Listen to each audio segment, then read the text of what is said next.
Good morning, viewers. It's your favorite show, Tea with Salima on Echo TV International. I'm your host, Salima Kaba, and our guest in the studio today is no other person than Sirif Jadama. So we are going to talk about the participation of youths in the upcoming election. As we all know that we are coming to the fourth phase of the election, and we all know also the youths are the shakers and backers of every nation. And I will let Sirif to elaborate more on that. Yeah, Amina Kaba. Salima Kaba, sorry, yes. Salima Kaba. Thank you very much. That's a very, very important role, especially youths. Youths have to participate into elections. Because if you look at it, 60% of the Gambia is youths. And as you just mentioned, you say youths are the main key of the Gambia. If you look at it in election, if you want to win an election in the Gambia, as you say, they are decision makers. Youths are decision makers in the Gambia, because the average of the Gambians, 60% are youths. So basically, youths definitely they should participate into the coming election. Yeah, definitely that's very important. Very, very 60% is youths. Sir, as we all know, as a constitutional right to vote and to be voted for, you can please tell us more why it is a crucial right for youths to vote in elections? Yeah, it is very crucial right for youths to participate into elections, to vote, because what happened in anything you are example, as I just mentioned earlier, 60% is important for you to be part of it. You are the decision makers. Youth, it's very important for them to be part of it, because as there is a thing that they should know, especially youths, because they are the one who the importance of them. Basically, they make the decision. Election, when it comes to elections, kind of they are youths and the women. They are the main decision makers in the Gambia. If you look at them, they are the one who used to make elect a leader. So automatically, for them to be, it's important for them to be part of it, and for them to be also part of the politics. Youths have to, it's important for them to inject themselves. But there is one thing that they used to do. They are decision makers. If you look at it, our leaders, the leaders, they are not investing into youth. So that's why they used to be even left behind. So for them, as they know that they are the decision makers, 60%, they make the vote, so automatically it's important for them to be part of the voting. What do you think is the root cause for youths to be neglecting their votes in participating or contributing to the development of elections? What do you think is the cause? Really, for me, if the cause of it, I think that especially if you look at the statement, I'm very sorry, sometimes I think it's very difficult in the Gambia if you wanted to give a speak, especially when there is a freedom of speech. There are other countries that are today where Gambia is. I used to have people are saying Gambians, they talk too much. No, there was a country before they developed to today, they reach to these states, Gambia is into that state. Because what really, why they are left, we neglected, because if you look at it, look at the statement, some of our leaders, after youths elect our leaders, look at like example, the vice president stated that Gambian youths, we are not ready to go for those COVID-19 rights lift up. So if you look at it, it's a big insult. Youths, what they get that anger in them normally. At the end of the day, they say, look, if we make that decision like voting, these people, they don't give us any meaningful development. For me, I think they feel like they have been neglected. That's why also, for them also get this feeling of, How can we enhance youths? How can we enhance their participation in elections? For me, for them to enhance them, basically, for them to enhance them into election, we should feel them, give them a conducive environment into elections. Politicians should embrace them. You understand? For me, what I understand is that they look at their weakness. For me, youths, they are not the problem. Leaders are the problem. They know the weakness of the youths. Basically, they are hungry, Gambian youths. That's why you see them all there going migration, going this back way. But even, can I come there?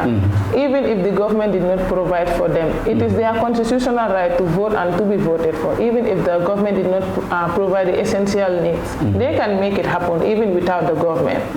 Yeah, that's right. They should make it, but there's one thing: Gambia youths feel like it's going to be the same. No, they should not. Definitely. Even you know what? When they have the aims and objectives, they can make it happen even without the government. Some youths, even if the government provide for them, they will not make it happen. What matters is what you have in your mindset. For me, that's what I think. Yeah, that's a very important statement.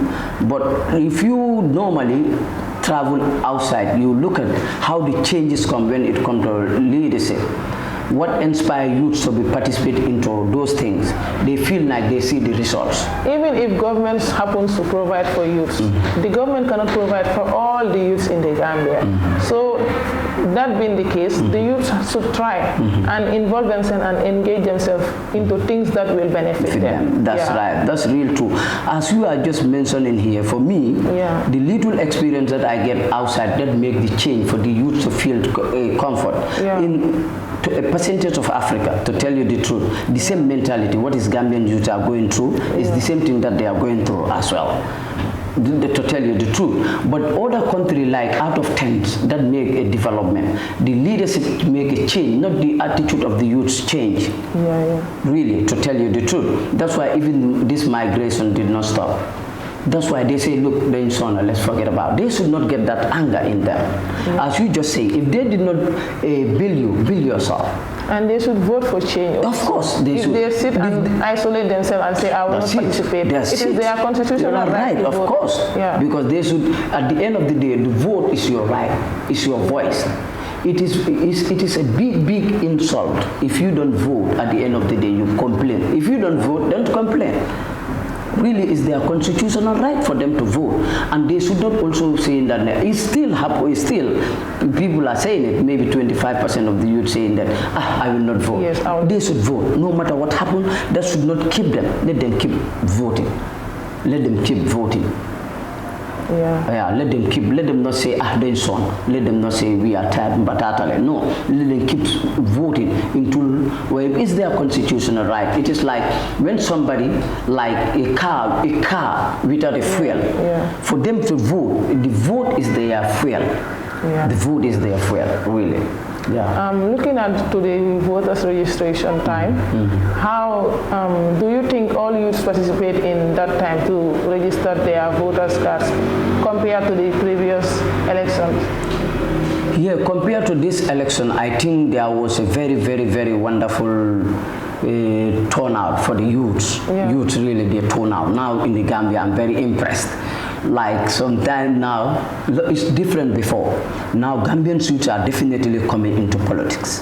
Because and they are knowing the importance of their voters. If you look at last year, the previous election in 2016, during the time of campaign, you will see youths come out in full force. But when it comes to elections, when they count the number of votes, it's less than the people who appeared in the campaign. That's right. That's why this time around it was different, because if you look at it, the IEC, I think they say almost 800,000 registration. That is very welcome, and that is very impressive. And that tells a lot about Gambians are just awakening, and they are kind of knowing their constitutional right, and they believe on their votes can make a change. And I'm very impressed about Gambians. They are very peaceful. Let them keep maintaining that peace, and let them believe that there is only vote that can make a change. The weapon cannot make any change. It can bring any developments. Their weapons is their voters card. Their voters card is their weapons. All right, viewers, we will go for a short break and we'll be right back.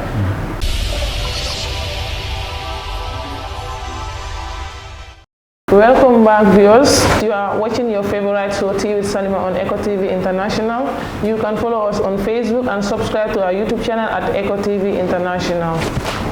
As we all know, the youth are the shapers and backers of every society or nation. Can you tell us the importance of youths participating in elections?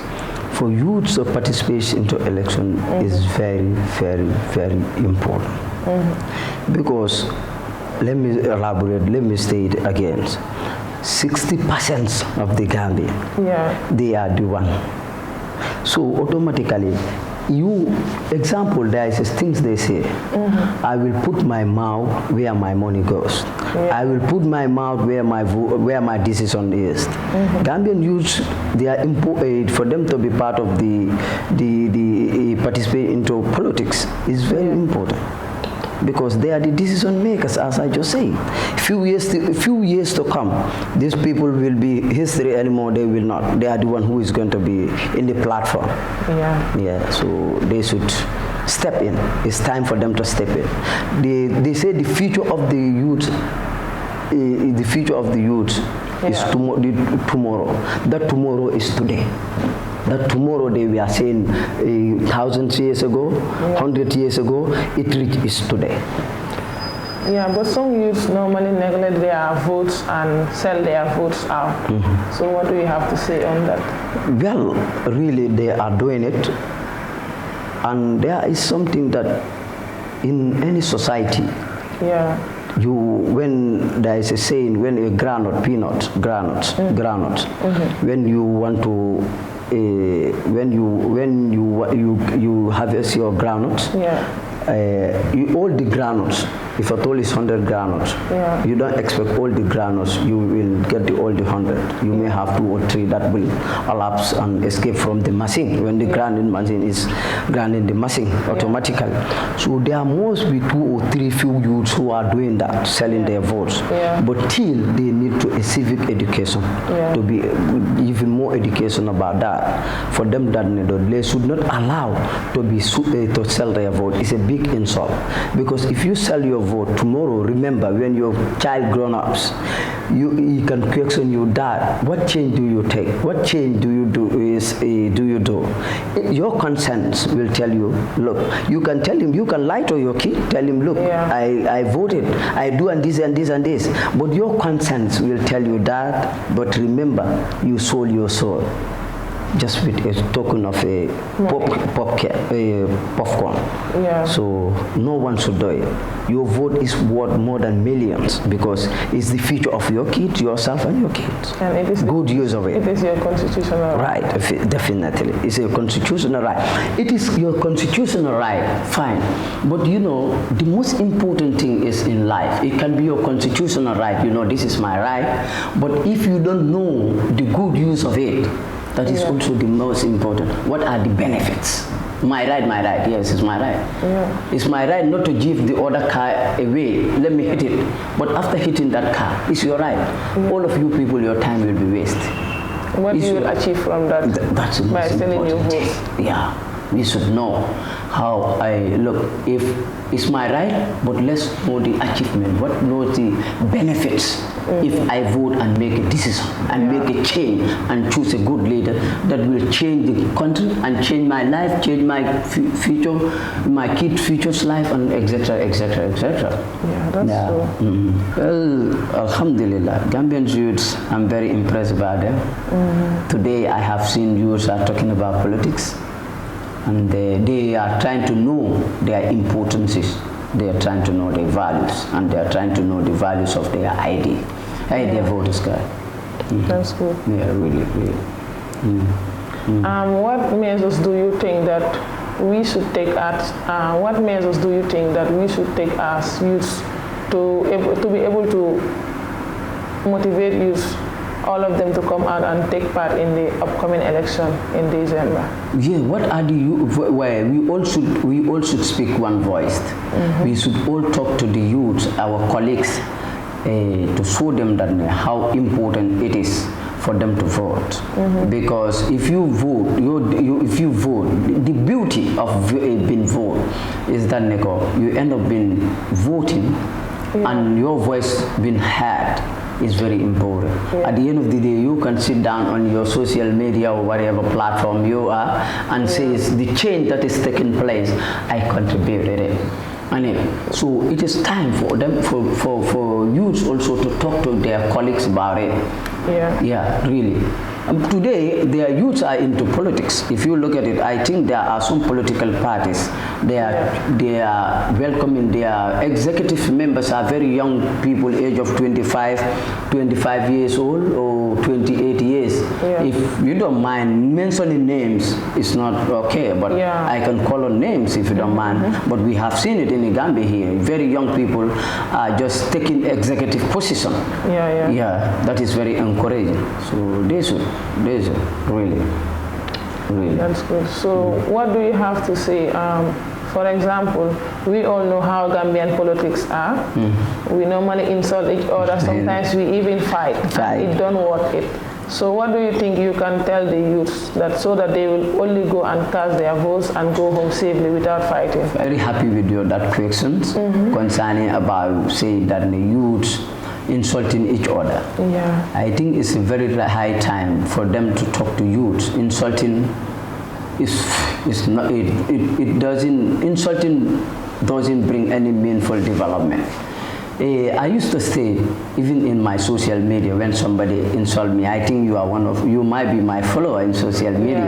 If they insult me, what I used to say, respect, don't insult. Because insulting only, for me, I believe that somebody without an idea insult. Somebody with idea will never insult. Because the moment you want to even make a point, the word that they utter becomes negative. They only insult by using this democracy, and they don't know how to use democracy. Some of them don't even know what is democracy. All they do is that they think freedom of speech means you should disrespect everyone, and which is not good. Yeah, that's right. Thank you so much. Insulting democracy. Democracies come with responsibilities. Yeah. You understand? You should know your responsibilities. Where your rights stop is where somebody's rights begin. So you should not abuse that democracy and start insulting people. That's why, but also, my advice is going to the journalists as well, because I have something here that I even wanted to talk about and say about. Their headlines. You journalists also should be responsible. Because I have seen it at Fatu and Fatu networks. I get it here. The evidence, I save it. Sidi Njai, I want to call Sidi Njai because Sidi Njai is somebody I am the same class with him.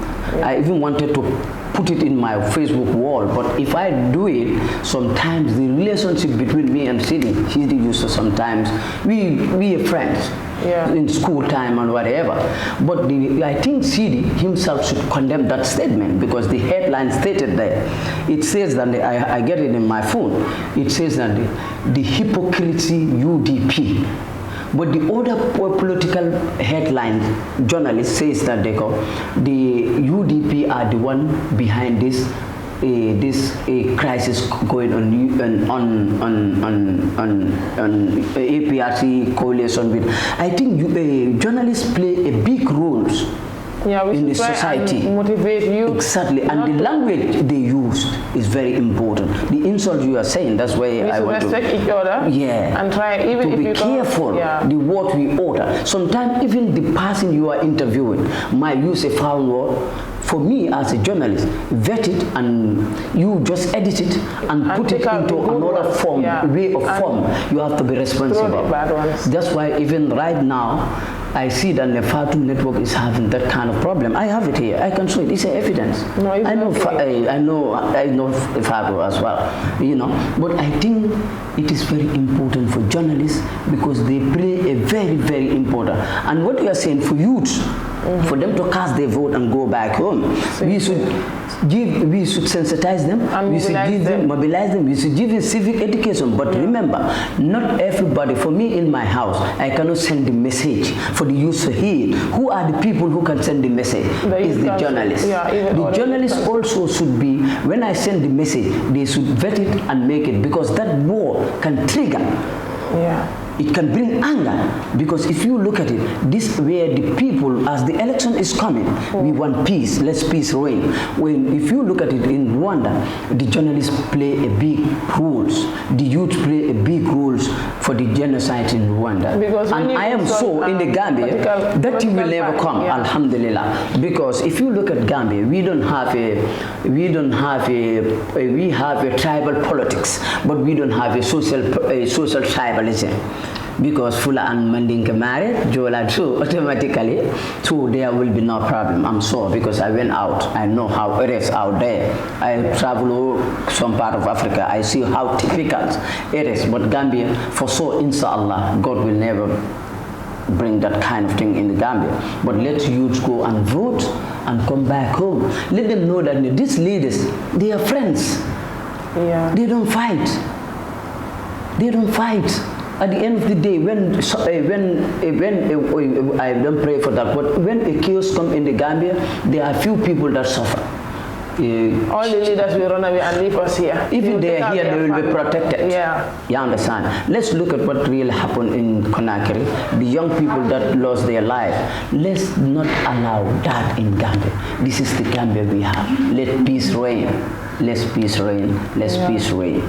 Really, cast your vote, you go home, you drink your attire and tea, you the one who won, you celebrate your victory with a jovial one, not insulting and etc. Yeah, what do you have to say on youths who normally insult each other, especially insulting our political leaders? Because when, for example, you are in APRC or UDP or NPP, you insult the leader of that party, it will bring conflict. So what do you have to say on that? Insulting is totally wrong. One should not do it. But there are things that I do. I say we can use the word to caricature each other's leaders, to just say caricature. That's normal. In any responsible democratic environment, you know, to use caricature like Mr. Dabo is a coward, Yajam is a coward, you know, we joke. You understand? That should be done. That should be done. But insulting, because there is something that we used to do. We used to hear you say leaders, insulting leaders, they are mothers and fathers. Their fathers and mothers are not responsible what the leaders is doing. They are not even aware, because some of them might be their parents are not even alive.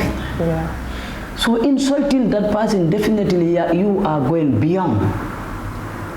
You are going beyond. No, insulting is out of it. It's not part of any decent society, and any decent society with a decent democracy. Insult is not part of it, the game.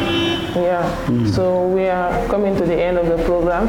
So what do you have to say to youths, especially in this upcoming election, what they should exercise and what they should practice and make a peaceful voting? Okay, for me, what I would advise the youths, let them be responsible. Let them know that they are the future of tomorrow, and that tomorrow is today. That tomorrow day we are saying is today. Let them get ready. Let them stand up. Let them unite. Let them rise together and stand up and have one voice. One voice, basically. Let them hold the leaders accountable. Let them hold and let them unite and hold each other and stand into one umbrella. And let them not allow any leaders to divide them. We can agree and disagree, but at the end of the day, all what we are looking for is for the better Gambia. We are one Gambia, and we should come out and one vote family. Let's peacefully. vote. And also, there is something that you don't state here. Our leaders out there, I want to say that, let them invest into youth. We have been empowering the youth, and it doesn't work. Let us invest in that. There is a difference between empower and invest.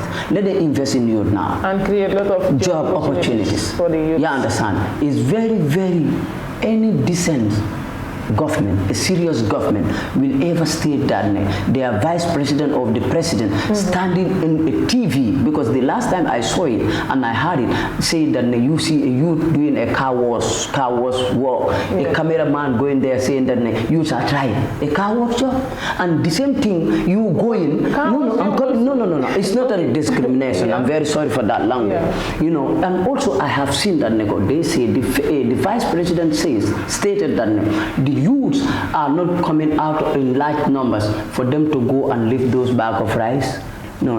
In any society, what you do, you give free education. You give them free education. Yeah. These are the things you do. You give them free education. You give them healthy environment. Yeah. You understand? So these are the things that were now. Look, let's call a space in the Gambia. What is going on is especially before there are regimes that passed. And there is a regime that we, there are some things that, former regime have done wrong, that's right. But if you look at it, some of their people that go for studies, they come with full packages. But why now our university students are complaining? Why? Our nurses are complaining. Those are the youths. They have to. Yeah, allow me to learn. Okay. When you talk about car wash, that one is a job. No. Because the moment they don't sorry, do it okay, here, I'm sorry. I'm sorry if for they don't do it here, even if they travel abroad, they will do it. And charity begins at home. That's you cannot sit and say that I want to take bath. You allow the water to come and bath you. You have to make efforts and make it. The government cannot provide everything, even if the government is willing to provide. But that depends on the aim and objectives that you have. But if you sit at home, that's right. Cooking attire, I don't know whether they say brewing attire the whole day, and you expect the government to be there for you, it will not possible. The government cannot even provide for his entire family. Who are you for the government to provide for? And when you say education now, youths don't want to learn. Most of them, they will involve themselves in gambling and other stuffs. Some of them will even go for stealing.